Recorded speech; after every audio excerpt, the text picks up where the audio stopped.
Валентин Казанцев, я переехал в Грозный из Томска и работаю первым заместителем начальника департамента архитектуры мэрии. Владимирович, разрабатывается мастер-план, проходит конкурс, и очень важно, что эту работу мы начали именно с проведения международного градостроительного конкурса. Мы были удивлены столь большому интересу иностранных компаний. Мы получили заявки от более чем 24 стран. Буквально в прошлом месяце мы выбрали 3 финалистов. До сентября они будут готовить для нас предложения по развитию нашего города. Для нас очень важно, чтобы итоговая работа была высоко оценена федеральным правительством и была представлена президенту как стратегия развития города и агломерации. Для того, чтобы работа реализовывалась системно, так же, как и в Чеченской республике, она необходима.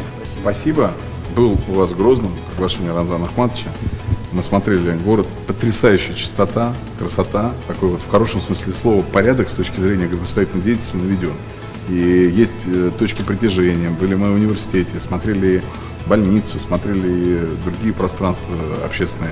Это очень здорово, что вы продолжаете развитие прекрасной республики и города Грозного.